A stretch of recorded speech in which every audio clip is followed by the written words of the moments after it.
Here are the top 10 celebrities you did not know had serious health conditions. First off, we have Emilia Clarke. While filming her hit show Game of Thrones, Emilia was experiencing a nearly fatal health battle. She wrote a personal journal to The New Yorker and explains her horrifying story. Just when all my childhood dreams seemed to have come true, I nearly lost my mind and then my life. I've never told this story publicly, but now it's time, she begins. She continues by saying it was the beginning of 2011. I had just finished filming the first season of Game of Thrones. To relieve the stress, I worked out with a trainer. I was a television actor now, after all, and that is what television actors do. We work out. On the morning of February 11th, 2011, I was getting dressed in the locker room of a gym in North London when I started to feel a bad headache coming on. I was so fatigued that I could barely put on my sneakers. When I started to work out, I had to force myself through the first few exercises. Then my trainer had me get into the plank position, and I immediately felt as though an elastic band were squeezing my brain. I told my trainer I had to take a break.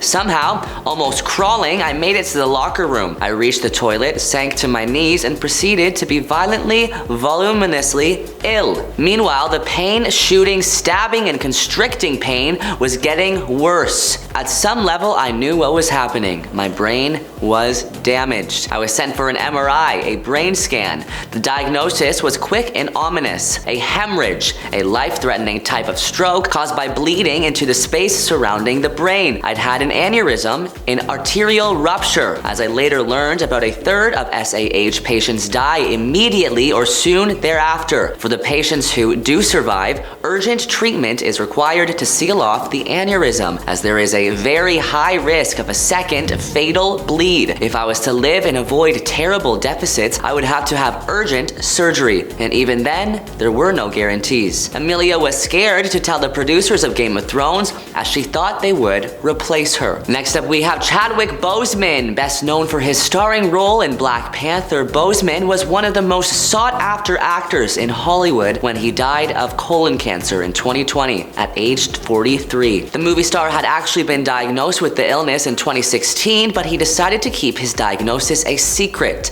as he wanted to continue working until the day he passed. Next up, we have Selena Gomez, one of the most followed stars in the world. Selena seemingly lives a life that most of us can only dream of. But in 2017, the former Disney star underwent a kidney transplant after she was diagnosed with lupus. In a subsequent post on Instagram, Selena said, "It was what I needed to do for my overall health." She also suffers with bipolar disorder. The superstar got candid in her new documentary about her struggles with mental health. She also expressed frustration at continuously being linked to Justin Bieber at that point in her career and being asked to do a song with him. It just sucks too, because the whole song thing, she says, he called me this morning about the song with Justin Bieber and like, when am I just going to be good enough by myself, she asks. When am I going to be good just by myself, not needing anybody to be associated with? Next up, we have David Bowie. The Fame hitmaker died in January 2016 at age 69, following an 18-month battle with liver cancer. Bowie opted to keep his diagnosis a secret, and his death came as a huge shock to his army of fans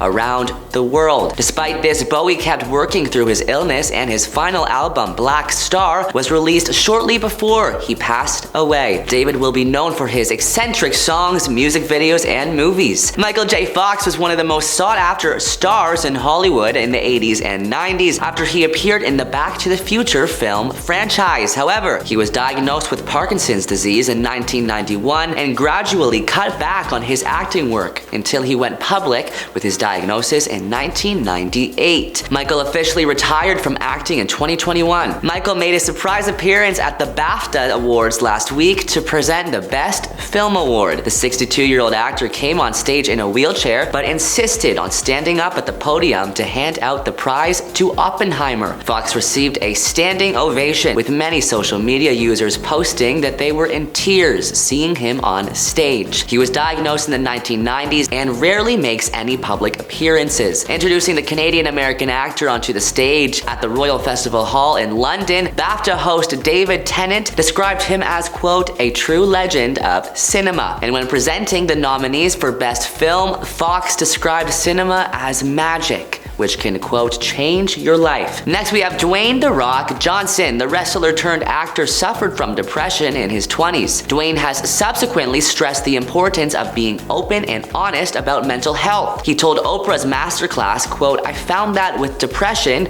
one of the most important things you could realize is that you're not alone. You're not the first to go through it. You're not going to be the last to go through it." There was a dark period when Dwayne was in college that the actor remembers as his first bout of depression. Before movie stardom and even professional wrestling, Johnson wanted to play professional football, but while playing for the highly ranked University of Miami's football program, the Black Adam star was sidelined with a serious shoulder injury that required surgery. And with his dream crushed, his mental health suffered. "I didn't want to go to school. I was ready to leave. I left school and I didn't take any midterms," Johnson recalled on the Pivot podcast. "At that time, I didn't know what mental health was. I didn't know what depression was. I just knew I didn't want to be there." Another experience with depression was during his divorce from his first wife, Dani Garcia, in 2008. At the time, Johnson said he still didn't know what depression was, and he again went through it alone. When his mental health began to decline again in 2017, Johnson said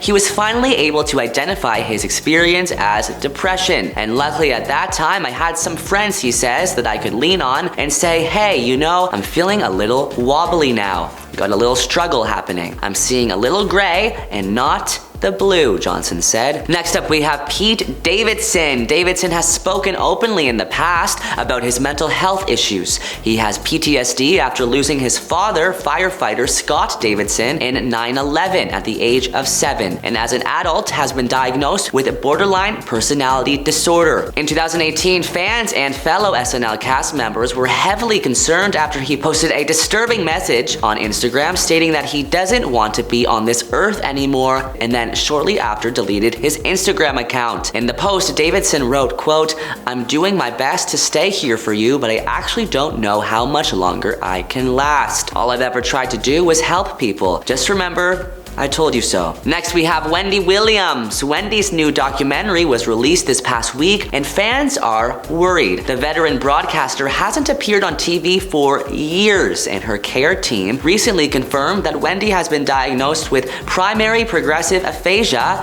and frontotemporal dementia. The talk show host was diagnosed with the conditions in 2023, and according to her team, the issues have, quote, already presented significant hurdles in Wendy's life. 2 days before Where is Wendy Williams was set to debut, Williams' guardian, whose identity is redacted throughout the documentary, filed a lawsuit against Lifetime's parent company, trying to block the network from airing the documentary. A judge dismissed the request, however, citing the First Amendment. So it aired as planned, with key members of Williams' family screening all 4 hours of the documentary with producers beforehand. To their knowledge, Wendy Williams, who is said to be in an undisclosed facility where her cognitive issues are allegedly being treated, has yet to see the documentary herself. Next up, we have Amy Schumer. Actress and director Amy Schumer has revealed that she has Cushing's syndrome, caused by having steroid injections in high doses.